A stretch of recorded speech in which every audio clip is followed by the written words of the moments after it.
pessoal, tudo bem? Bem-vindo à Cozinha da Mensagem. Agora a gente tá na série Parece, mas não é. Surpreendidos por Jesus nas parábolas do reino.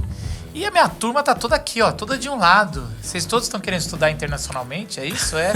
Vocês todos aqui é o lado internacional. É o frio, a gente quis ficar mais junto hoje. Vejo que és profeta. Ó o Ganso. E a gente tá na parábola, hoje a gente vai conversar numa das parábolas mais comuns e fortes, que a gente mais conhecidas, que é a parábola conhecida como a parábola do filho pródigo, que já tá errada no nome, porque tem 2 filhos e aí os caras só põem um filho. A gente vai conversar sobre isso. Então essa já é a minha pergunta de entrada. Você já interpretou errado a parábola do filho pródigo? Simval, tudo bem? Tudo bem. Já interpretei errado. Eu sou... Quem cresceu na igreja, né, já ouviu um montão de coisas sobre a parábola do filho pródigo, né? E já teve vezes até que eu ouvi uma meditação onde a pessoa, não sei como, encontrou a mãe do filho pródigo na parábola. Caraca, eu já vi. Eu acho que eu sei onde é. Eu já ouvi. Essa é uma pergunta melhor. Gustavo, tudo bem? Tudo a coisa já. mais bizarra que você já ouviu na parábola do filho pródigo. Nossa, cara, mais bizarro. Cara... Primeiro que assim, não tem isso, né? Não tem nem o título nem o título é canônico, né? Nenhum título é canônico. A gente que chama isso, né? Parábola do filho pródigo para achar ela na Bíblia. Mais bizarro, cara, não tô lembrando de uma. Não, mas a gente várias vezes para no primeiro ali, né? Não lê, é a única história que a gente não lê até o final. O que acontece muito é isso, né? Sempre de aplicar você que tá fora, volte para Deus, né? Uhum. Você que tá aí. E às vezes dá uma ignorada no final, quando fala do irmão mais velho, né? Só como se fosse um adendo. Parábola que geralmente a gente só tem uma lição, é complicado isso. Ignorar metade dela ali, ou pelo menos um terço ali. E aí, Paulo, tudo bem? Tudo jóia. Você já pregou ou já ouviu alguma bizarrice na parábola do filho pródigo? Ou já falou? Ou já fez uma música nada a ver, só de um dos filhos? Nunca fiz uma música, mas já preguei. Hoje aqui, antes da gente entrar no ar, eu estava até lembrando disso. O Tim Keller diz algumas coisas muito legais, né, nessa parábola. E eu lembro de já ter falado alguma coisa assim, baseado no que ele fala, né? Para não errar, mas assim, certamente essa coisa, né, de ter a parábola e você fazer algumas aplicações que talvez não sejam as mais profundas, as mais ricas que ela traz, né, pra gente. Eu acho que isso certamente, talvez até hoje eu faça isso, e acho que essa série vai ser muito boa nesse sentido também, né? Show de bola. Eu lembro de um devocional sobre essa parábola que no nosso grupo pequeno a gente usou, e tinha as perguntas sobre cada divisão da 3 ou 4 versículos, vem uma perguntinha e tal, e esse guia foi usado algumas vezes lá no nosso grupo de adolescentes e de jovens. E chegava na parábola, fazia uma leitura, e com quem você mais se identificou nessa parábola? Aí tinha as opções: com o pai, com o filho que sai de casa, com o filho que fica em casa, com os porcos. Isso é bom. Cara, mas isso aí foi tem muita gente que vai se identificar com os porcos. Isso aí eu achei uma boa sacada, de repente. Abalado. Mas esse negócio da gente, numa parábola, você encontrar tantos elementos que você pode ficar aficionado por um elemento e ele é tão distante, né? E você perdeu o sentido principal dela, né? Eu acho que essa é a diferença com relação a uma poesia, né? Uma poesia, um texto, uma história, um romance, que aí é natural. Alguém está compondo ali, vindo de várias coisas e você fica meio em aberto, né? Eu me identifiquei muito com aquela hora em que o porco tá lá querendo comendo e o cara tá sem, enfim, você escolhe um elemento, né? Mas dentro da escritura, como tem um contexto todo, parece dar mais um norte um pouco melhor de para onde estava apontando aquela história, pelo menos, né? Embora muitas pessoas ainda achem, não, mas ainda toca comigo em coisas diferentes, e Deus pode usar, né? Se usa até as historinhas, né, da carochinha para tocar em elementos com a gente, também usaria o texto bíblico, mas é importante entender da onde que tá apontando, pelo menos. Interessante isso, né? Porque não vem do nada, né? Não é uma história que Jesus dê. Deixa eu ver aqui, né? Vou falar uma história aqui. Eu acho que essa é uma das grandes mudanças que aconteceu na minha mente nos últimos tempos. Assim, eu acho, dá para explicar o porquê. Eu acho que ao longo da história cristã, os pais latinos, da história da igreja no Ocidente moderno, a gente teve um ranço, um afastamento da cultura judaica, da cultura dos hebreus, semitas, né?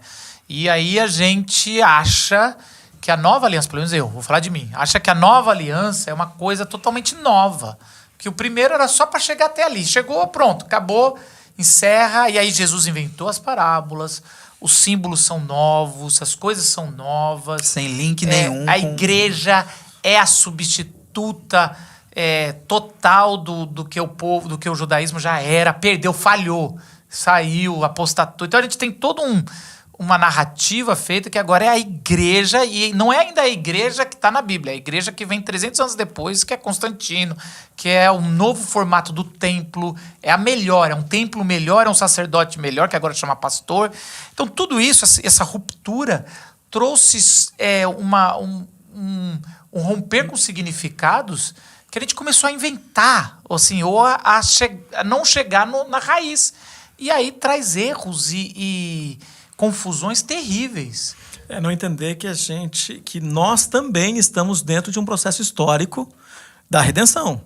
Entender que se a gente pegar ali tudo que tem na descrição bíblica é um processo histórico que tem começo, acontece a redenção que nós vemos ali em Jesus Cristo, e nós estamos dentro desse processo histórico. E vai ter fim, né? Mas ainda não chegou. A gente está participando dessa história. Então, quando olha como se a gente estivesse só nessa parte, nesse momento da nossa história, porque ainda tem essas aberrações, as interpretações que fazem com que a arrogância do leitor desse tempo, né? Então, eu tenho uma leitura, a minha leitura você pode dar o nome que você quiser do tipo de leitura que você está fazendo, mas a arrogância de que você lê de um jeito e pode desprezar qualquer outra forma. Então, não tem o menor perigo de você estar fazendo isso errado se você acha que você é arrogante, que sabe tudo. Na série passada, a gente fez uma coisa e deu uma repercussão bem bacana, que a gente leu o Antigo Testamento, falar do contexto lá, tudo, mas o nosso foco era como Jesus enxergava aquilo. Então, a gente fez um caminho meio natural.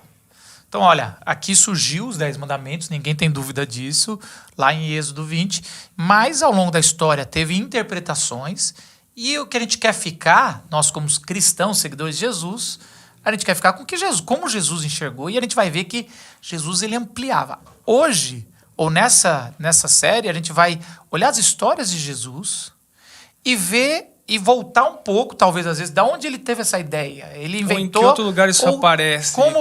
Onde apareceu pelo menos o embrião dessa história. Ou a gente vai ver que, às vezes, Jesus ele adapta histórias, ele acrescenta histórias, ele muda, inverte histórias no final. Então, por isso que eu gosto desse tema. Você vai ver que várias vezes as histórias têm essa surpresa no meio da história. Às vezes é uma história que está te chamando, te convocando, e aí quando você está envolvido, você é o vilão da história. Sabe, esses filmes que no final a gente vê que o cara estava morto desde o começo, ou que o mordomo que você gosta é o traidor, ou que não sei o quê. Então, assim, caramba, e essas histórias... Parece, mas não é, né? Por isso que parece, mas não é. Você tá assim, você quer essa história é bonitinha, fofinha pra criança, mas não.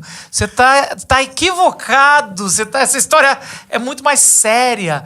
Achou errado. Achou errado. Parece, mas não é. Então, por isso que, às vezes, a gente gosta, assim, a gente quer correndo se ver na história, mas as histórias, elas têm que ter uma meditação um pouco maior. Porque é uma coisa, eu acho que um princípio que a gente vai falar bastante é isso. É que as parábolas de Jesus, as histórias de Jesus, elas não são ilustrações fáceis para...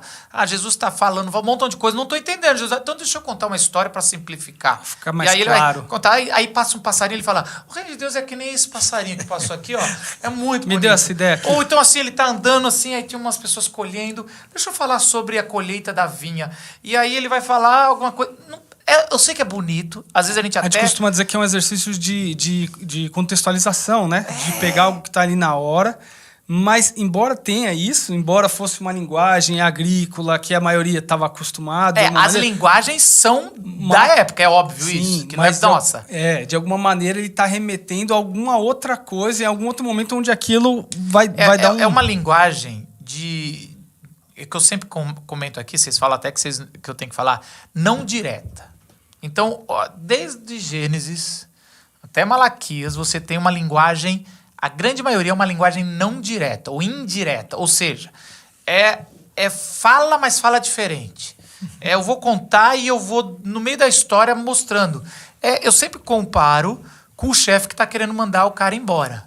Então ele chama para um papo e ele vai assim dizendo, e ele tá com a cara amarrada, e aí já começou o enredo aqui. Você tá, caramba, ele tá com a cara amarrada, estranho, ele me chama aqui, ele começa a me elogiar. Aí você começa a ver que ele começa a elogiar, do começo você fala, pô, bacana, ele reconhece isso, faz tempo que eu tô... Isso vai ser um aumento que eu vou receber. Aí ele te dá um segundo elogio, e daqui a pouco ele foi, mas ele começa a falar algumas coisas, e aí você, mais ou menos no final, que você tava achando que ia ser promovido, essa linguagem direta, você vai ser demitido. E você, caramba, mas me pegou de surpresa. E você fala, por que você não foi logo no ponto? Direto ao ponto. Porque não é para ir direto ao ponto. É importante, ao desligar alguém, reconhecer tudo. Porque quem disse que ir Tem ao uma ponto... história por trás. Quem disse que ir ao ponto diretamente é melhor. Isso é uma coisa da nossa cultura. Vai logo, fala. A linguagem direta, e aí tem uma coisa que o Gus tocou, que eu acho que é importante, ela é um convite a cada vez se aprofundar, e ela não se basta, é igual uma poesia mesmo. A poesia é uma linguagem direta. Você tá ali e daqui a um ano você vai meditar de novo e você vai perceber que, caramba, eu nunca tinha pensado nisso aqui, fez umas outras conexões. Então tem a ver com conexões com o tempo, com a meditação. É um convite a pensar. Então as parábolas de Jesus não são ilustrações para facilitar. Tá mais para um enigma, tá mais para uma história para te chamar, decifra isso aqui que eu tô pondo para você. Então quando tem um cubo mágico, um enigma, tem uns canais do YouTube que são para criança, e meu filho está com 7, 8 anos, e é assim, João e Maria estão nessa sala, e João tem cai 3 morto. opções. Cai morto. O que aconteceu? Não sei se vocês têm, se os seus Ah, filhos... molecada Meu filho vê. adora isso. O que é? E às vezes é uns enigma besta e às vezes é uns É inteligentes. uns inteligente, a maioria é besta. A Mas maioria tem é besta. eles botam em cada 10 um E inteligente. não é que é fácil, é que não tem lógica. É besta você fala assim. Aí, no final era assim, foi João, porque olha o relógio dele. Assim, daí você fala, o relógio dele foi ele que roubou, que ele tá com um relógio muito caro para não sei o que. Sei lá. Forçou, entendeu? Mas tem umas que tava lá. Mas o que é legal é o seguinte, o jeito que eles fazem a chamada nesses videozinhos do YouTube, você sabe que é uma charada e aí você começa a prestar atenção em outros detalhes. É isso a parábola. Quando Jesus anuncia a parábola, o cara dá um foco maior, fala, quero ver, porque vai ter... Eu sei que vai ter uma meditação aqui, e talvez tenha conclusões que não são tão óbvias. E é interessante isso porque na Escritura, no Antigo Testamento, se referindo ao Messias e a Jesus, né, tinha uma referência de que, de alguma maneira, seria falado por parábolas.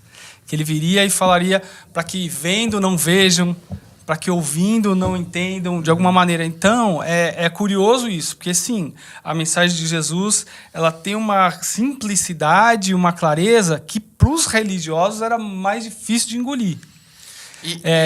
Mas, ao mesmo tempo, né, e de alguma maneira, tem aquele propósito que até a gente comentou antes, é mais ou menos assim, algumas vezes as parábolas de Jesus adiaram a crucificação dele, porque se ele falasse claramente algumas coisas... Se ele fosse direto ao ponto... Ele não ia conseguir, talvez, pregar em tantos lugares quanto pregou, né? A gente até brincou. De Marcos está mais como um segredo, e nos outros evangelhos está mais como umas parábolas, para não entender. Agora, é interessante, você citou aí Isaías, e é verdade, você, vendo não vejam, ouvindo não entendam. Isaías é um profeta de um longo período. Então você tem até assim, é tão longo que você sabe que o final são alguns discípulos já dele fazendo. Então você tem um período antes do exílio, durante e até um pouco pós ali. E é um período, Isaías está interpretando a história de Davi. Então é Salmos e Davi. Por isso você vai ver várias coisas muito interessantes de como Isaías, ele olha a história do que aconteceu de errado nos reis e clama por um novo Davi, né? Um filho novo de Jessé. A coisa dá errado no meio do caminho, ele tá narrando as coisas erradas. Só que no final de Isaías, ele vai falar sobre esse ungido, esse Cristo que vai vir, e aí ele traz coisas ali novas. E é interessante que Davi, e talvez Isaías estava lendo essa história, Davi, ele é pego numa história de uma parábola, né? Quando ele faz o adultério, Natan chega e conta uma historinha de alguém que tinha muitos pastores, muitas ovelhas, um pastor que tinha muitas ovelhas, e seu vizinho tinha uma ovelha só. E esse pastor que tinha muitas ovelhas olhou, e Natan, profeta, contando para o rei, que já tinha feito adultério com Betseba e matado o marido dela, ele chega e fala assim, esse cara, ele olhou e desejou essa única ovelha e foi lá e tomou e matou o cara. E aí Natan pergunta assim, o que você acha que a gente deve fazer com esse cara? E Davi cai, né? Ele não para pensar no enigma, na parábola, na história. Ele simplesmente, de novo, uma história indireta, chamando para pensar, não reaja rápido, senão... cara, a maioria das vezes que a gente reaja rápido nas parábolas de Jesus, a gente tá igual Davi. Usando a fala do Paulo, né, dessa brincadeira, porque não vai direto ao ponto. O que aconteceria se ele tivesse ido direto ao ponto? Né? O que Davi fez. Davi não, falou, se o Natan tivesse ido... Se Natan tivesse ido ao ponto, ele teria morto. A Talvez importância Davi da parábola. É isso aí. E se Davi não tivesse ido ao ponto, talvez ele não daria certo. Eu nunca tinha parado para pensar nisso, mas se Natan chega, né, pro rei ele vai direto ao e fala, você é um assassino. Porque você tá ele era decapitado. O profeta era decapitado. Davi era muito sanguinário. Por isso que o jeito que colocou a parábola é parecido. Né, aí eu acho que parece demais com Jesus, né? Porque aí é como se a gente levanta na hora da parábola, em algum momento a gente pega e se indigna, cara, porque e aí inverte e você fala, caramba, é pra mim. Você sabe, esse tiro vai sair pra mim. Que tem essa frase de gatilho e a gente pensa que Jesus está pensando. Jesus, várias vezes, ele fala o seguinte, como vamos comparar o reino de Deus? Ele faz uma pergunta retórica e a gente pensa assim, cara, que interessante, ele está começando a pensar. O que me deu uma ideia. Vi um pássaro, vou comparar com o pássaro. Deixa eu ver. Vi um porquinho, vou falar de um porco. Aqui vamos procurar. Deixa eu procurar. E ele tá puxando... Ele tá dizendo, enigma, vamos lá. Atenção, gente. Não é tão simples, para um pouco. Olha aqui pra mim. Tanto que, várias vezes, quando ele chegava com os discípulos num lugar privado, ele fala, vou decifrar para vocês. Porque senão, também, se nem vocês estão pegando, tá difícil. Mas Jesus, ele fala, olha, tem muitos aí que estão pegando, os pequeninos estão entendendo. Mas os arrogantes, os religiosos, eu não quero que entendam agora. Isso é lindo, cara. E eu não quero que eles venham. Não é que Jesus não está querendo que os religiosos não se arrependam. Não tem nada a ver. Ele está citando Isaías, que está assim, olha, o enigma não pode ser visto por eles tão cedo. Eles têm que estar igual Davi, porque quando Davi fala, mata esse cara. E aí Natan no final fala, você é esse cara. Então Jesus vai fazer isso e a gente vai ver várias parábolas. Algumas têm um pouco diferente isso, mas todas as parábolas é um convite a meditar. Então vamos meditar em Lucas 15? Então, Gus, qual que é a versão que você separou para nós? NVT. Lucas 15 tem 3 parábolas, a gente pode até falar, mas a gente só vai focar na terceira, que é NVT, nova versão transformadora, versículo 11 até o versículo 32. Tá bom? Vamos lá? Vamos lá. Diz assim. Jesus continuou. Um homem tinha 2 filhos. O filho mais jovem disse ao pai, quero a minha parte da herança. E o pai dividiu seus bens entre os filhos. Alguns dias depois, o filho mais jovem arrumou suas coisas e se mudou para uma terra distante, onde desperdiçou tudo o que tinha por viver de forma desregrada. Quando o seu dinheiro acabou, uma grande fome se espalhou pela terra e ele começou a passar necessidade. Convenceu um fazendeiro da região a empregá-lo, e esse homem o mandou a seus campos para cuidar dos porcos. Embora quisesse saciar a fome com as vagens dadas aos porcos, ninguém lhe dava coisa alguma. Quando finalmente caiu em si, disse, até os empregados de meu pai têm comida de sobra, e eu estou aqui, morrendo de fome. Vou retornar à casa de meu pai e dizer, pai, pequei contra o céu e contra o Senhor, e não sou mais digno de ser chamado seu filho. Por favor, trate-me como seu empregado. Então voltou para a casa de seu pai, e quando estava ainda longe, seu pai o viu. Cheio de compaixão, correu para o filho, o abraçou e o beijou. O filho disse, pai, pequei contra o céu e contra o Senhor, e não sou mais digno de ser chamado seu filho. O pai, no entanto, disse aos servos, Depressa, tragam a melhor roupa da casa e vistam nele. Coloquem-lhe um anel no dedo e sandálias nos pés. Matem um novilho gordo, faremos um banquete e celebraremos, pois esse meu filho estava morto e voltou à vida. Estava perdido e foi achado. E começaram a festejar. Enquanto isso, o filho mais velho trabalhava no campo. Na volta para casa, ouviu música e dança e perguntou a um dos servos o que estava acontecendo. O servo respondeu: seu irmão voltou e seu pai matou o novilho gordo, pois ele voltou são e salvo. O irmão mais velho se irou, não quis entrar. O pai saiu e insistiu com o filho, mas ele respondeu: todos esses anos tenho trabalhado como um escravo para o Senhor e nunca me recusei a obedecer às suas ordens. E o Senhor nunca me deu nem mesmo um cabrito para eu festejar com meus amigos. Mas quando esse seu filho volta, depois de desperdiçar o seu dinheiro com prostitutas, o Senhor comemora matando o novilho. O pai lhe respondeu: meu filho, você está sempre comigo e tudo que eu tenho é seu. Mas tínhamos de comemorar esse dia feliz, pois seu irmão estava morto e voltou à vida. Estava perdido e foi achado. Que legal, cara. Isso é uma parábola grande, né? Geralmente as parábolas de Jesus são pequenas, né? A gente começar com essa é uma das maiores, é um desafio, né? É uma das maiores, eu acho.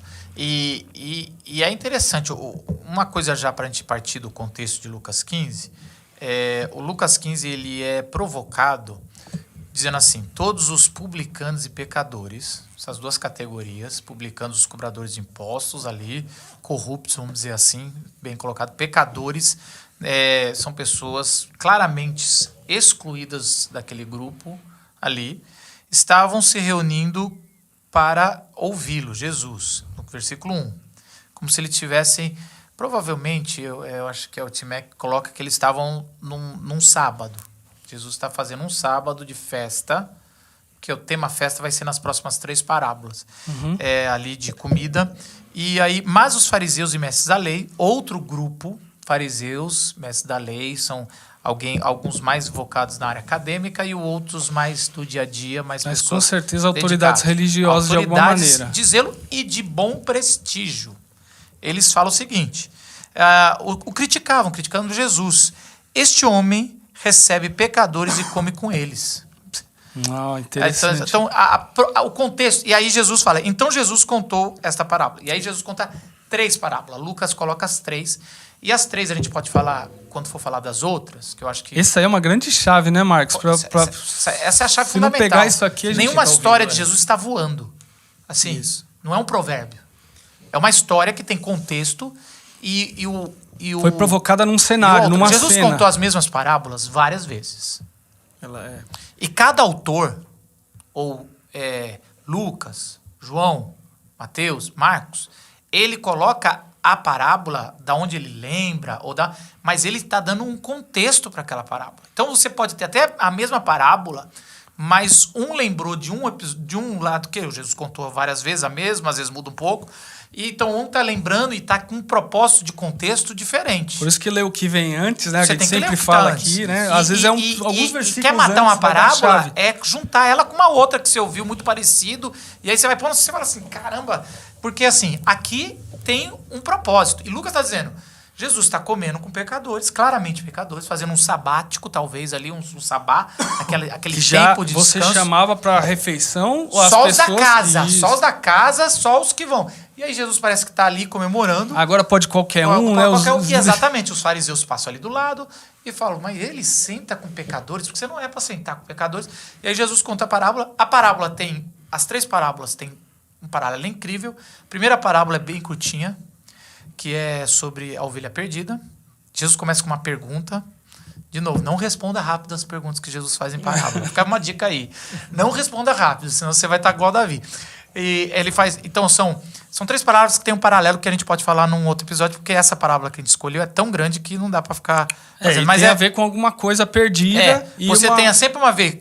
Todas as parábolas têm festa, todas as parábolas têm uma coisa que está perdida, todas as parábolas têm alguém para ser encontrado, e todas as parábolas, só que ela vai diminuindo, ela vai dando um foco. Então você tem 91, depois você tem 99 ovelhas 99 e pra 1, uma perdida. depois você tem 9 e 1, e depois você tem 10 dois, moedas e uma perdida, isso, e 10 agora moedas, e depois dois você tem filhos e um dois, deles. um tá perdido e outro não. Então você tá quase como assim, é quase como Afunilando. é quase como Abraão diante de Deus, olhando a possível destruição de Sodoma e negociando. E se tiver um justo? E Jesus está fazendo essa brincadeira aqui. Eu já pensei, meditei muito nesses paralelos de intercessão. Negociação, negociação. parece, né? Não, tá, só que ele tá vindo no foco ali. Funil. E aí a gente tem essa história. Essa história é bacana, né? Só que a gente, para começar, geralmente o título da mensagem é o filho pródigo, né? E pródigo é uma palavra em latim de gastão, quem gasta muito. É em português mesmo, pródigo. Sim, você veio de uma palavra de latim. Significa aquele que desperdiça. Aquele que gasta bastante. E já mostra um erro grotesco que induz a gente ao erro. Você dá o título para parábola. Só que ficou tão famoso que mesmo os tradutores modernos que estão fazendo as revisões mantém. Mas assim... Mas não é, deixa eu fazer um papel de advogado diabo. Como se eu não soubesse, né? Fala assim, como se eu não soubesse. De certa forma, não é? O filho Gastão, filho que pegou, pediu pro pai. Você tem razão, Paulo. O que tinha algum sentido faz. A maior parte da história. Se é a ovelha perdida, o título da primeira. Isso. Se é a dracma perdida, o título da segunda, devia ser o filho perdido. O filho perdido. Exato. Você tem razão. Só que olha que interessante. Por uma diferença entre o paralelo. Mas ele ainda tá certo. Paulo, em qual sentido? A maior parte da história gasta de todos esses versículos que a gente leu é sobre o filho mais novo. Só que o que vai dar a chave depois que a gente vai falar aqui. Lembra O Tim Keller diz que é o pai, né? Que quem é pródigo aí é o pai, né? Isso já é uma brincadeira do Tim Keller, tem razão. Interessante, muito né? Bom. Chamando para uma reflexão sobre esse título. Sim. Mas é interessante assim. Você estava falando do existe um paralelismo ali que você tem vários... No judaísmo você tem vários tipos de paralelo. Você coloca em paralelo para ressaltar alguma coisa, às vezes para é um paralelismo... contradizer alguma coisa. E existe um paralelo que você põe em vários e você cria uma expectativa e depois você completa a expectativa. E é exatamente isso que está acontecendo. Teoricamente, a história deveria acabar. Qual que é? O Tim Keller fala muito disso. O Tim Keller fala assim, depois que os fariseus, mestres da lei, até mesmo os pecadores que estão ali na mesa de Jesus, ouvem a primeira história. Ok, entendi. Uma ovelha perdida. O pastor foi correndo e foi buscar. Aí, quando houve a segunda história, a mulher perdeu uma moeda das 10, ela foi fazer uma faxina para achar essa moeda e deu uma festa. Já entendi. Gasta mais do que o que valia. E aí, quando vai ter o filho perdido, o Tim Keller fala o seguinte, na mente de todos que estão ouvindo, já entendi, o filho mais velho vai buscar ele. Porque o patriarca não sai. O patriarca não anda, ele não faria isso. O filho mais velho vai buscar. Só que ninguém vai buscar. A história vai se desenvolvendo, ele se arrepende e volta. É como se a moeda voltasse de novo sozinha, ou a ovelha voltasse. Não volta. Não houve ele o esforço volta. do pastor que foi atrás. E aí o pessoal está super incomodado, porque a história não se repetiu, mudou. E é como se... E aí ele deu a festa, o pai abraçou. Que bonito, mas eu tenho uma pergunta. É como se alguém na mesa falasse... Fala, João. Fala, ô Jacó. O que foi? Mas e o filho mais velho que você falou no começo? Tem até um ponto. Sumiu da história. E tem até um ponto importante aí, né, Marcos? Que é assim, tipo... Você já tinha dividido a herança... Né? O filho mais novo sai com metade. Então a metade que sobrou é de quem? Isso. Do filho mais velho. Então a pergunta que fica assim, tá bom, tá tendo essa festa e quem tá pagando? Isso é uma outra coisa que eu queria falar com vocês, que eu queria ver vocês. Assim, eu tomo muito cuidado com comentários que eu vou ler sobre parábolas, principalmente. Depois a gente pode até, nos outros episódios, a gente indicar alguns comentários bons. Mas tem muito comentário ruim. Por quê? O que acontece? As parábolas de Jesus, a gente vai ainda tentar voltar um pouco no Antigo Testamento para achá-las, as bases. Mas as parábolas de Jesus, elas, como eu falei, têm surpresas. Então, elas têm um tempero ou um roteiro de loucura. De loucura. É algo completamente absurdo. É algo completamente absurdo. No final, numa hora ali aparece um elemento absurdo. É um livro tão popular que a Bíblia é tão popular que ela cria cultura. Ela não faz a cultura refletir, ela forma a cultura, principalmente no Ocidente moderno, nós que já somos uma subcultura da americana, que é uma subcultura da europeia. Então você imagina. Não existe surpresa. Você já, tudo que tinha para ser dito tudo e já assim. foi. Hoje a gente já chama de bode expiatório, que é um ritual do Antigo Testamento, Levítico 16. Hoje a gente chama de talento, um dom que você tem, que é uma moeda grega que foi usada no quantidade Então, de assim, dinheiro, ele moldou a nossa cultura. Principalmente ocidental, né? Ocidental na língua, no jeito de falar. E aí, muitos comentaristas, por que eu estou dizendo isso? Muitos comentaristas pegam esse absurdo da parábola e começam a inventar uma tradição da época que era meio que comum, que não existe. Então, assim, eu já li isso.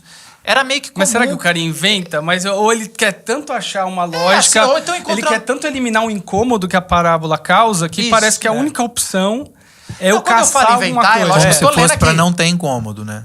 Então o que acontece? Vou dar nesse exemplo aqui. A gente vai dar em quase todas as parábolas tem isso. Mas nesse aqui eu já li que era o seguinte. Era muito comum quando o pai era muito rico começar a distribuir a herança antes em vida. Isso não tem fundamento nenhum na cultura judaica. Pode até ele ter encontrado em alguma coisa.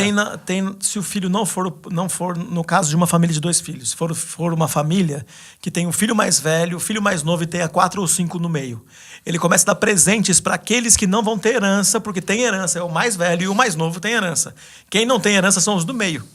Eles ganham presentes, como fez Abraão com os filhos de Quetura, deu presentes durante a vida. Não entregou a herança, que a herança era de Isaac. Mas a herança é então, a importante. A herança é de um, a herança não é de todos.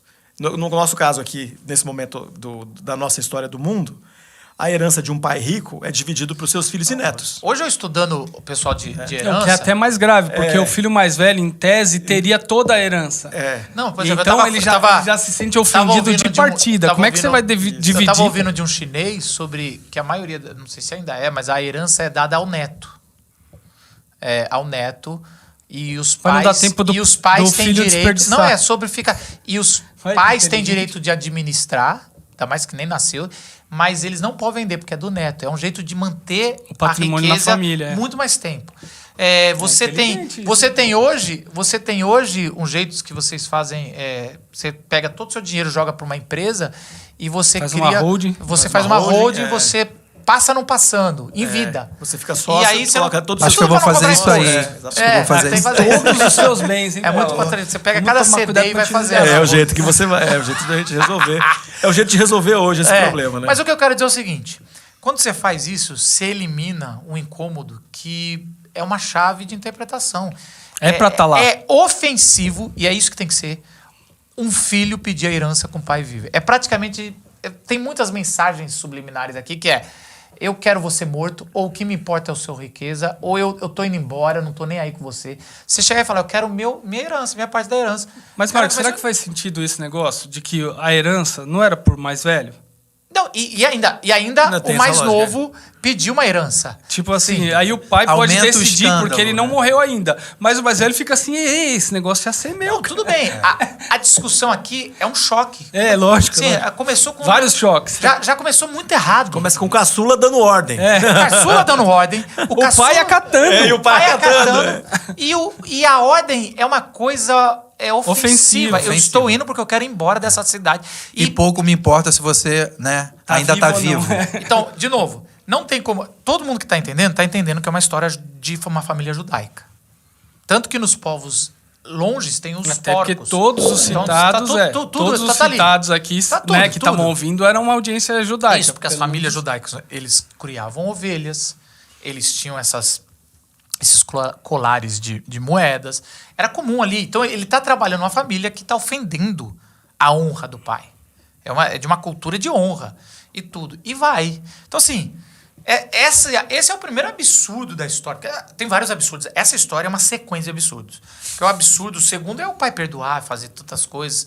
E o pai sair 2 vezes da casa para buscar. É um patriarca que tá correndo. Por isso que parece que as 2 primeiras são para criar um clima, né? Isso. Mas as 2 primeiras têm o seu valor. Não, tem o seu valor em si mesma. Quando a gente aplicando todas as 3 parábolas numa lógica uma lógica de pastoreio, que eu li sobre isso e achei muito que tem muito a ver com esse momento, né, que a gente tem muita reclamação de as pessoas estarem numa igreja que não tem pastoreio, que não é pastoreado, foi pastoreado adequadamente ou não.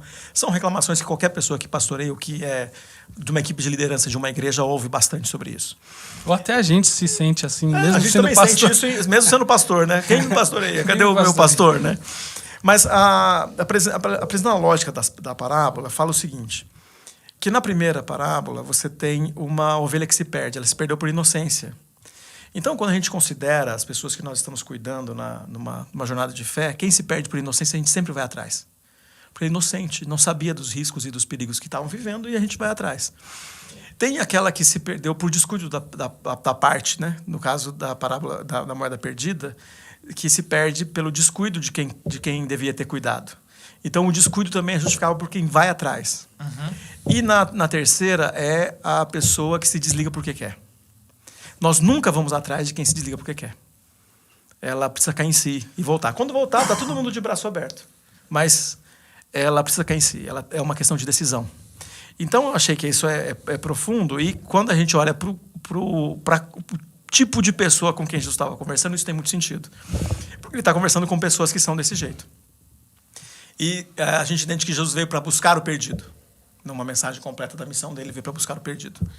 E aquele que está perdido... Não só isso, é o texto que é citado aqui. Exatamente. Então, a gente está olhando para essa lógica que Jesus está fazendo. Então, quando nós aplicamos as 3 parábolas, a gente encontra isso. E encontra isso, e o cair em si é cair em si quem está fora de casa e quem está dentro de casa. Então, tem gente que está dentro das nossas igrejas ou está na nossa jornada de fé e não caiu em si ainda. No caso da parábola, os 2 filhos tiveram que cair em si de alguma maneira. E o pai, você acabou de dizer, o pai vai as duas vezes vai atrás. Medir as duas... E a gente não sabe se o mais velho caiu em si. Os filhos que caem em si, né? Não, se não cai em si. Isso é uma coisa. Um não cai em si, né? E ele ou vai pelo atrás, menos não tem o final se ele cai em si ou não. De novo, é uma característica da literatura judaica alguns finais não existirem. E Jesus opta por isso. Ele não faz o final. Porque a pergunta é justamente para o público. É igual Jonas. É igual o livro de Jonas. Para o público nesse caso. O final aqui é... O que vocês vão fazer no final das contas? Porque, vamos lá. Vamos dar queria provocar vocês de voltar um pouco. Só dentro. Vamos voltar para já deu umas aplicadas aí. Já. O Antigo Testamento. Mas é bom isso aí. É que nós estávamos nos 3, não. Eu gostei do paralelo ali das da 3. sequência das 3, né? Nunca tinha pensado nisso. Achei interessante. Acho bacana. Mas aqui assim, todo mundo meio que... Um pouquinho que já meditou nessa parábola, entende que o filho mais novo se trata dos pecadores publicanos que Jesus está conversando um pouco ali na mesa. E o filho mais velho... Deus é pai. E o filho mais velho, teoricamente, a gente vai entendendo que é os religiosos ali, fariseus. Que não querem é interessante que Jesus, sempre que fala de um pai, um patriarca que está cuidando do filho, o filho é ele. Nas outras parábolas. Quando você vai estudar o pai e o filho é ele. O pai depois mandou o pai manda o filho matar o filho. É ele. Essa é a primeira vez que ele não é nenhum dos 2 filhos. O Tim Keller vai falar que tem um terceiro filho. Então, se tinha uma terceira... O Tim Keller vai falar que existia provavelmente o terceiro filho, que era ele. Mais velho. Mas isso é interessante. Por exemplo... Esse é o final da história. Mas isso já é aplicação. Mais velho que o mais velho. E é muito legal. Ele estava com a mãe. Tava certo desde o começo. Essa mãe aí. É o Espírito Santo. Mas assim... Então, vamos voltar um pouquinho. Da onde Jesus tira essa parábola, assim? E quando a gente começa a perceber os ecos que tem nessa parábola, é o que a gente falou. O que Jesus e boa parte do público de Jesus que aprenderam a ler, aonde eles aprenderam a ler? Aprenderam a ler com a Torá. Era assim. Aos 6 anos de idade, de manhã, as pessoas que o pai queria que aprendesse a ler, eles iam até a sinagoga, aprendiam a ler, e à tarde aprendia a profissão do pai. Jesus aprendeu dessa forma. Então você tinha muito disso ali, ou na sinagoga, ou até mesmo o pai, se soubesse ler, ele ensinava com a Torá, não tinha livro didático. Você puxava, você pegava o texto, ou pegava de memória e aprendia a retórica. Então Jesus e aquele público, eles aprenderam com os 5 livros de Moisés, muitas coisas. Então você vai ver claramente essa história é um eco de todas as histórias de Gênesis. Então quando você vai ver que todos os personagens de Gênesis começam com 2 filhos. Então é o jeito que um pai tinha 2 filhos. A gente vai ver que Adão teve 2 filhos. Caim e Abel. Você vai ver que Abraão teve 2 filhos. Isaac e Ismael. Você vai ver que Isaac tem 2 filhos. Jacó e Esaú. E você vai ver que Jacó tem 2 tipos de filhos, ou 2 filhos de 2 mulheres e concubinas, que são 2 grupos. Amada, são dos 2 grupos. Quer dizer, a esposa amada e as outras. O pai de Moisés e a história de Moisés é falada de 2 filhos. Entendeu? E aí você tem o mais velho, Arão e Moisés. E você vai ver a história de Davi sendo narrada por 7 filhos mais velhos e um esquecido. Então, assim, você tem as histórias, principalmente Gênesis, vou ficar em Gênesis. É a história de 2 filhos. Essa história que Jesus começa, aciona um gatilho. E aí você pega que todas essas histórias que eu contei. Tem um déjà vu de em todas as histórias de Gênesis. José tem 2 filhos, Eli tem 2 filhos. José tem 2 filhos. E aí, olha que interessante. Em Gênesis, sempre o mais velho que merecia, mas é o mais novo que fica com a herança. Manassés e Efraim. Então você tem Abel sendo aceito a oferta, Caim, que era o mais velho, não. Você tem Ismael recebendo a bênção patriarcal. O caçula recebe. O caçula recebe. E a mesma coisa com Jacó, a mesma coisa com os filhos de José. Você lembra que o pai cruza? E a mesma coisa com os filhos de Jacó. E vai assim, Moisés é o que é chamado, e depois Arão é trazido por Moisés, e Davi. Então você vai ver essa história sobre herança, que vai ganhar o mais novo, e o mais velho não gosta. Os gêmeos de Judá, que são filhos de Tamar. Não, se você puxar, você vai ver. Esse é um negócio assim, ó. Caraca, então a premissa da história, ela é a história de Israel. É muito louco, porque é como se Jesus dissesse, um pai tinha 2 filhos. E aí os caras falam, eu já conheço, qual que você vai? Você vai falar de... Na cabeça deles, aí fala... O primeiro ouvinte, né, vem tudo isso. Abre um leque de 20 opções. E agora Qual será que ele vai falar? Talvez para os nossos ouvintes, talvez que nunca tinha pensado isso, agora que eu clareei, é o que o Simão está fazendo. Fulano também teve. E é mais ou menos isso que as pessoas estão tendo. O povo estava na hora. Já sei essa história, já sei. Qual vai ser essa história? E aí, é um paralelo. E aí você pode puxar muitos ecos, porque assim... Você tem as histórias dos patriarcas, eles vão para terras desconhecidas e tem sempre a ver com fome, escassez. Então, Abraão fez isso, Isaac fez isso, e o personagem principal que faz isso é Jacó com toda a sua família, que ele vai e volta. Aí você tem, na volta do filho pródigo, ou filho Gastão, uma túnica. Quem dos patriarcas dá uma túnica que traz ciúmes aos irmãos? Ciúmes aos irmãos. Então você começa a ver, essa história é a nossa história. Qual que é o sentimento? A história da gente, do nosso povo, é a minha história. E mais, talvez os pecadores nem tanto, mas os religiosos, os fariseus, entender na hora. É sobre nós. E nós somos o escolhido. É da gente, né? E nós somos o mais velho. Nós somos os escolhidos.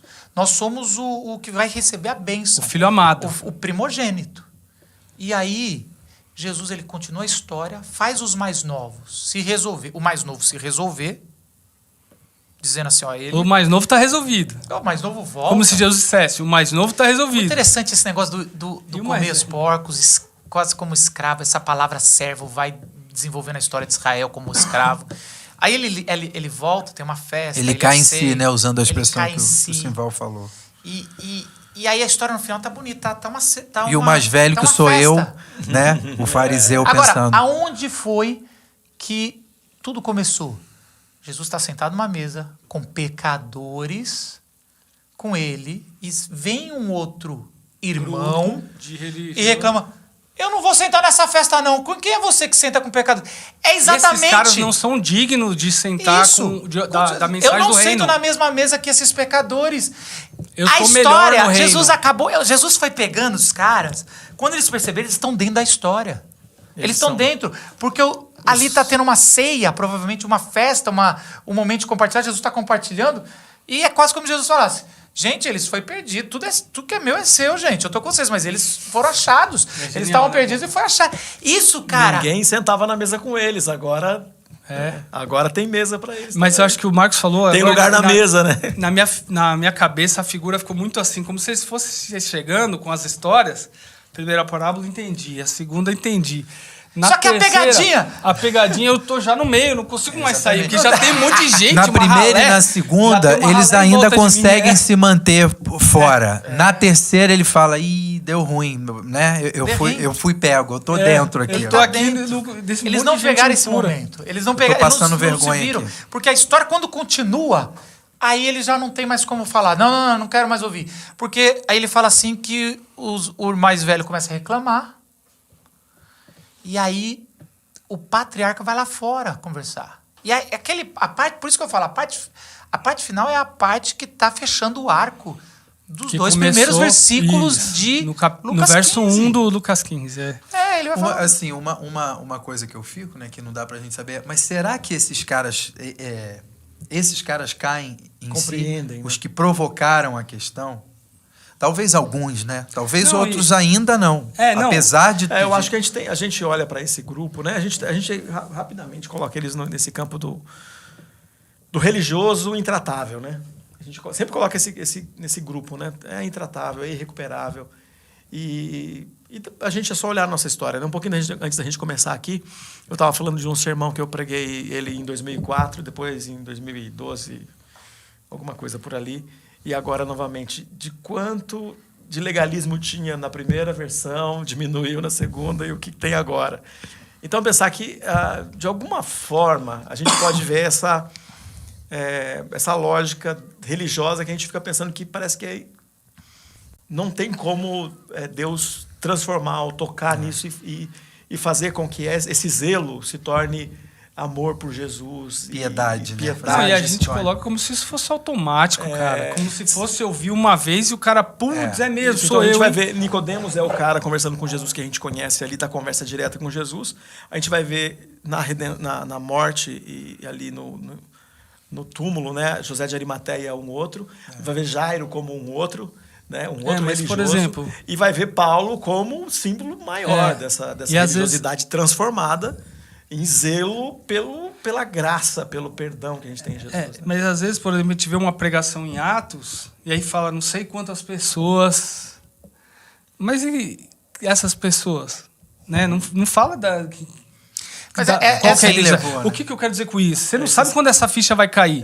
Mas Você não sabe isso. quando essa mensagem vai encontrar terreno fértil. E essa vai dizer, não é, assim, eu diria pra você, Paulo, se eu estivesse em sala de aula, se eu fosse um aluno, eu falo, eu gosto muito de uma cena do Eu, Robô, do filme, não do livro, o livro eu nunca li, mas o filme, e aí o Smith, ele encontra... O personagem chama Will Smith. O Smith é o ator que ele é um detetive que quer descobrir por que, pela primeira vez, um robô matou uma pessoa e matou o criador dos robôs. Era um criador dos robôs. E o criador dos robôs, dando um pouco de spoiler, ele deixa um enigma num dos robôs que ele tinha criado. É um robô que não obedece e que sempre dá... E aí ele fez algumas respostas. Só que o Smith vai lá e fala, você tem as respostas sobre quem matou... Você sabe quem matou o doutor não sei o quê, né? Ele fala, eu sei. Ele fala, quem matou o doutor não sei o quê? Aí o robô ficava assim, essa não é a pergunta certa.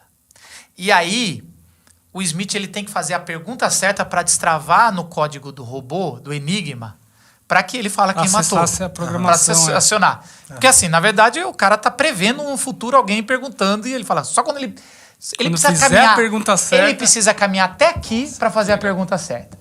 E é mais ou menos isso. A gente faz perguntas para as parábolas que são legítimas perguntar. Eu também tenho. Será que esses caras se arrependeram ou não? Não é. E sabe por que eu faço essa pergunta? Porque normalmente, assim, né, na nossa cabeça tá, Jesus veio para os pecadores que estão à mesa com ele, porque esses estão perdidos.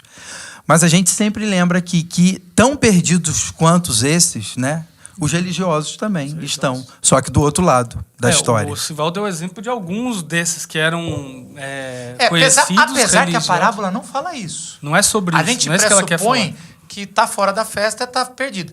Mas até então, tudo que a parábola fala, tudo que é meu é teu, filho. Filho, você pode ter tudo que é meu. O acesso ao pai tá dado. Tá ali, ele tá lá na casa ainda. Então, teoricamente, nessa parábola... Tá todo mundo ali. As 99 nunca saíram. As 9 moedas nunca saíram. Ali não é sobre os religiosos estarem perdidos. É sobre os religiosos não aceitarem a volta... Que outros sejam recebidos. Que outros sejam recebidos. E não se alegrarem com então, o pai nisso. Isso que é interessante. E, de novo, é um jeito de apresentar a fotografia do que está acontecendo ali naquele episódio de Jesus, no que Jesus está trazendo o reino. Então por isso que ajuda isso que você falou, né? Como se tivesse... Conforme você vai olhando para o texto e olhando para o que vem antes, para o que vem depois, para as outras histórias bíblicas, é como se... eu acho que eu entendi qual é a pergunta, né? Isso, porque a questão de uma boa interpretação de uma parábola é qual é a pergunta que eu devo estar fazendo. Qual que é a pergunta? Qual é a pergunta que essa parábola está respondendo? E assim, uma das perguntas é, Paulo, Marcos, Gustavo, Simval, quem é você nessa parábola? Porque imediatamente quando a gente está nessa parábola, a gente já está se colocando em algum lugar. Na melhor das hipóteses, a gente é o filho perdido que voltou. Já, talvez indo para uma aplicação, assim. Mas tem o filho perdido que ficou, né? Mas, cara... Essa é a questão. É por isso que eu falei, será que a ficha cai para os filhos perdidos, né, que se acham... Se você pega a resposta do filho no versículo 29, do filho mais velho, é um paralelo muito interessante das palavras-chave do filho na pocilga. Porque ele fala assim, eu tô aqui trabalhando como escravo. Nunca me deu. Na casa, mas vivendo como na pocilga. Você nunca matou um cabrito para mim. Tá dizendo, eu nunca tenho honra. Quer dizer que ele tá tudo igual o filho que estava lá. A diferença é que um já caiu em si. O outro parece que ainda não. A minha pergunta veio o Tim Keller vai dizer o seguinte. É muito mais difícil seu filho estar perdido como um religioso. Porque porque você tá na casa, você tá vendo o pai, você tá ali... E parece que você tá, mas você não tá. Você tá vivendo... Eu sou herdeiro disso aqui, viu? No Egito. Eu tô herdeiro disso aqui. É o povo no deserto vivendo... eu queria estar no Egito, eu queria estar comendo. Porque eu tenho aqui, você nunca me matou. E é interessante que o pai fala, mas tudo que tem meu é teu. E literalmente é isso. O Tim Keller fala assim, se o menino pegou 50% mais novo, toda essa festa... Tim Keller, ele provoca muito. Aliás, esse foi o best-seller dele, né, na história ali. Eu acho que foi a primeira mensagem que eu ouvi do Tim Keller, assim, e foi ao vivo, foi lá na CEPAL em maio de 2004. E é interessante que o Tim Keller fala o seguinte, para ter a festa para receber o filho mais novo é com a herança do mais velho. Às custas do mais velho. Às custas do mais velho. Para ter graça, alguém tá pagando o preço.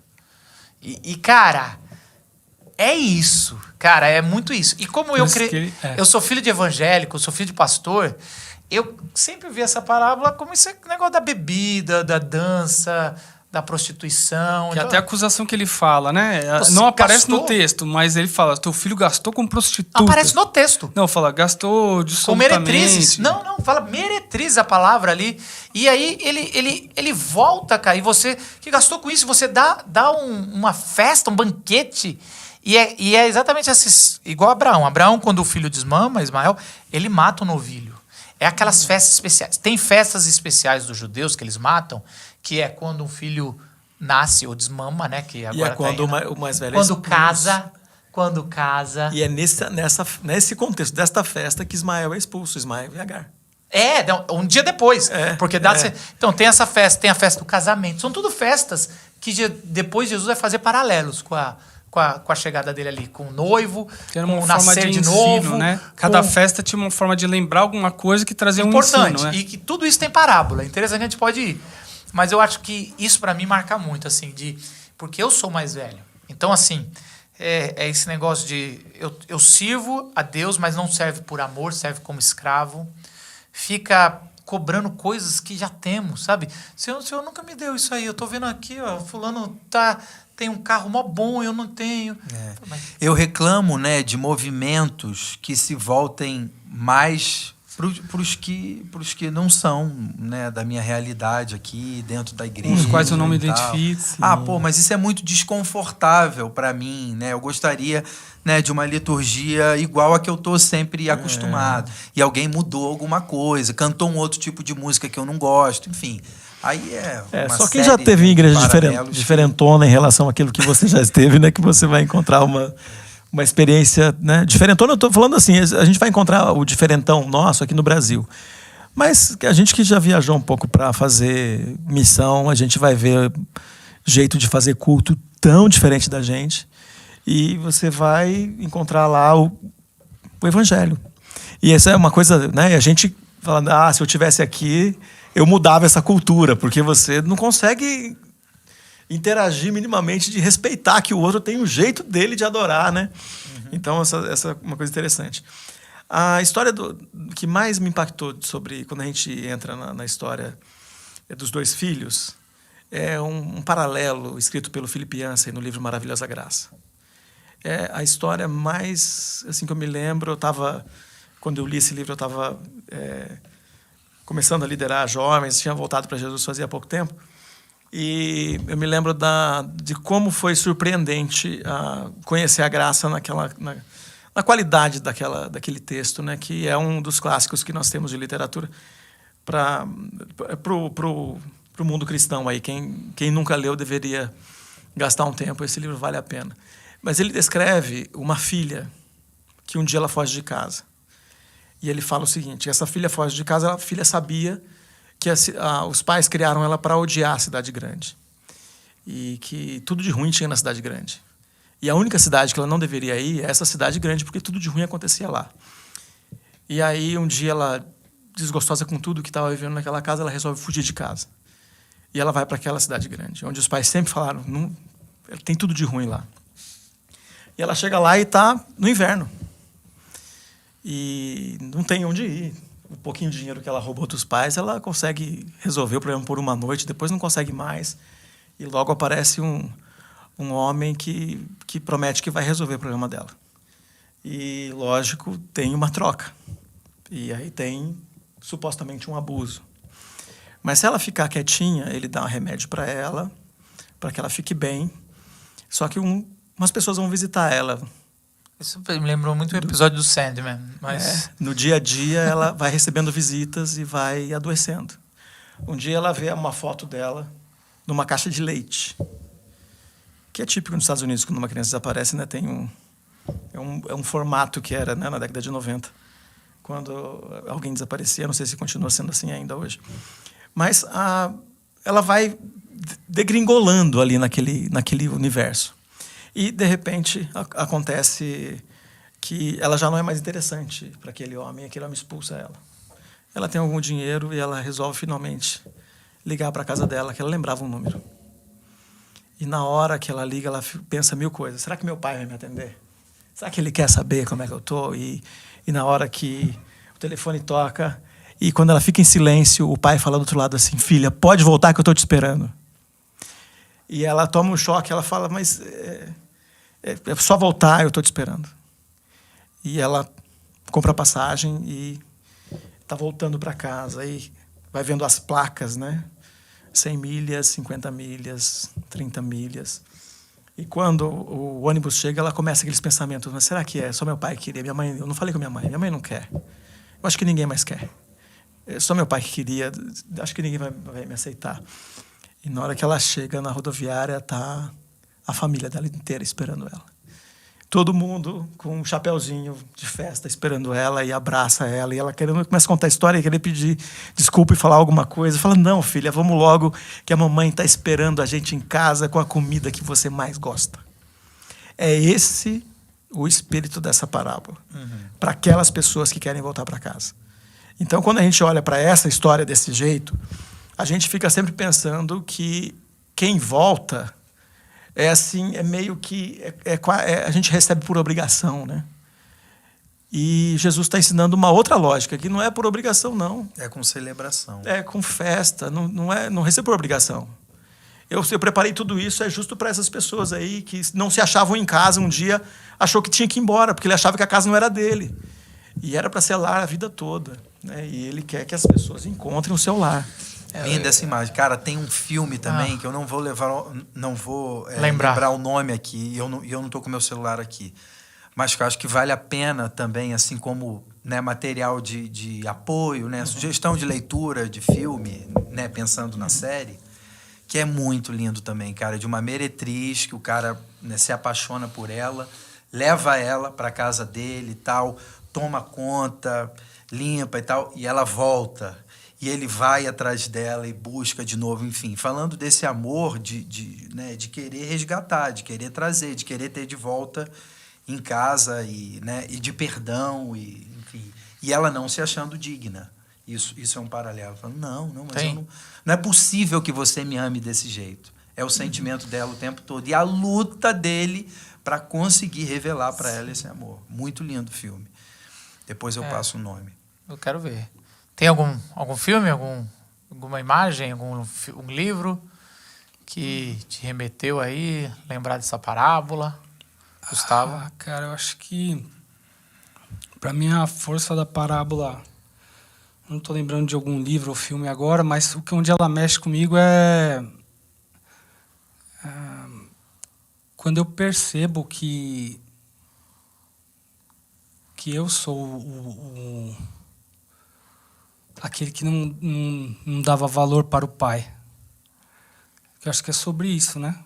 Que aí se aplica aos dois irmãos, né? Seja dentro, seja fora. Né? E um pouco, às vezes a gente é dentro, às vezes é um pouco fora. Isso. E de alguma maneira esse pai, em algum momento da minha vida, não representou algo importante. Era algo dado, algo dos quais que eu usufruía dos benefícios de ser filho, e sem perceber, e sem dar valor. Então, assim, tem horas que eu me vejo como o mais velho, tem hora que é como o mais novo. Mas se eu não entendi que houve uma misericórdia absurda, para usar a linguagem da parábola, né? Uma misericórdia absurda do Deus que abraça e que me acolhe. Surpreendente, para usar a expressão da nossa subtema. Eu não entendi essa parábola, eu vou ficar me perguntando coisas que não é o que a parábola está dizendo. E uma coisa que mexe comigo poucas parábolas não tem Jesus claramente na parábola. E eu gosto da interpretação do Tim Keller, porque eu acredito que ela é muito da visão de quem estava lendo o Antigo Testamento naquela época. Porque quando você vai ver a história dos patriarcas, que tem todos 2 filhos, é uma história de como Deus escolheu o mais novo para receber ali a bênção especial e tudo. Mas ao longo do tempo, a gente percebe que nenhum dos 2 é suficiente. Então você vai ver claramente os 2 filhos de Adão, nenhum dos 2 é suficiente, um morre, o outro é um assassino, e tem que vir um terceiro, que ele ali diz, a figura do terceiro é que essa é a minha imagem, mas não é suficiente, mas claramente tem que ter um terceiro. Aí você vai ver Paulo, ao ler o filho de Abraão, falar, não, é do descendente, não é da linhagem. Está dizendo, Isaac não foi o suficiente, precisa ter um outro filho de Abraão, ou a promessa estava falando de um outro filho. Quando você vai ver o finalzinho de Deuteronômio, o finalzinho de Moisés, eles falam, Moisés ainda não era a pessoa, vai ter que ter um outro Moisés. E Josué não é igual Moisés. Então, assim, não é nem esse que está vindo agora. Quando Elias, você vai ver, né? O Eliseu, ele tem o dobro do espírito, que é passando a herança. Quando Isaías vai ler sobre Davi, é interessante, ele fala, vai ter que vir um outro broto de Jessé. Ele não fala um outro Davi, ele quase fala assim, Jessé vai ter que gerar um outro filho. Se a promessa ali, não deu, tem que ser um novo Davi.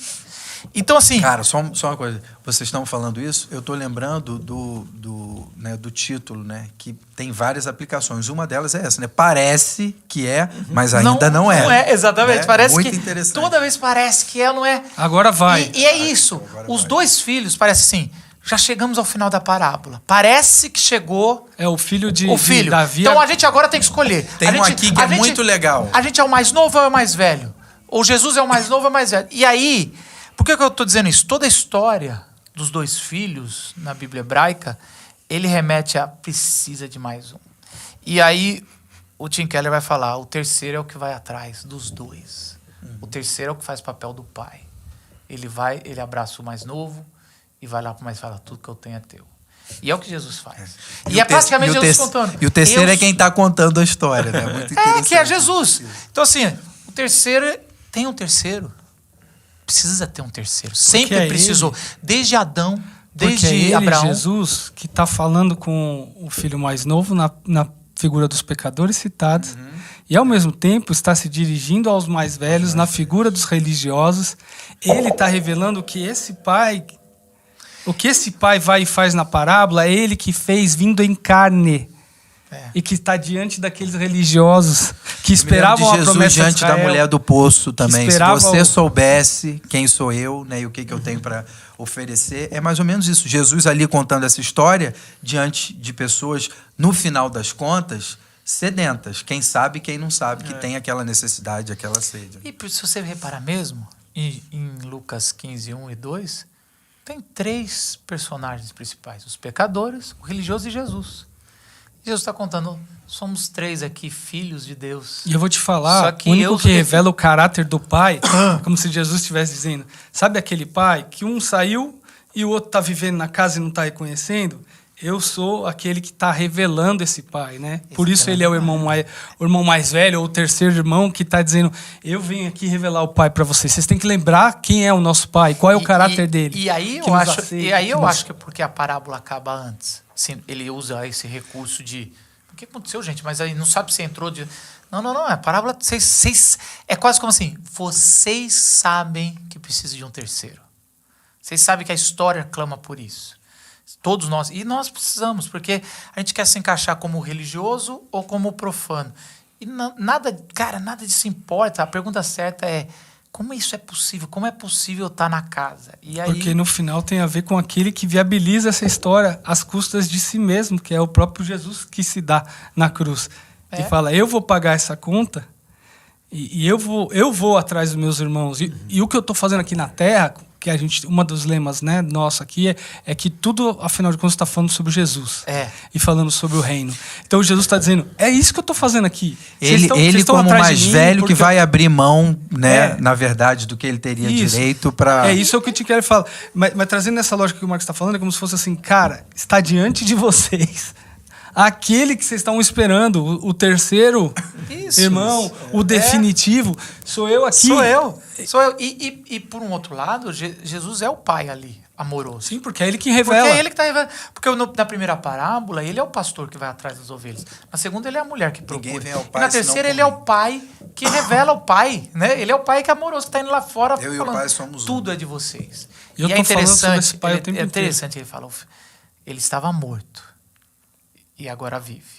Ele fala do menino. Então, você tem essa ressurreição sendo ampliada na terceira, que é uma coisa assim... Cara, isso é um tema novo. É mais do que ser achado, né? Não é achado. Ele está falando praticamente... Que é um pouco a resposta de José, de Jacó para José. Ele estava morto.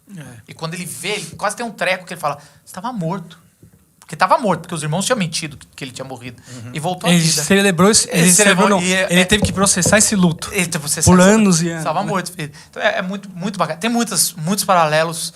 E eu acho que essa parábola, eu acho que é maravilhosa a gente começar com ela, porque ela vai destravar muitas outras coisas na nossa jornada. E o objetivo nosso é como Jesus se apresentou, como a gente pode meditar nas parábolas e conseguir entender um pouquinho mais dessa mensagem tão maravilhosa. Não é um guia definitivo das parábolas de Jesus, Não se preocupe é uma com isso. introdução a uma reflexão pensada no nosso contexto. Espero que a mensagem no domingo tenha sido uma bênção. Se ainda não assistiu, provavelmente o link está aqui embaixo e a gente se vê semana que vem com mais uma parábola de Jesus. Parece que é, mas não é. Tchau!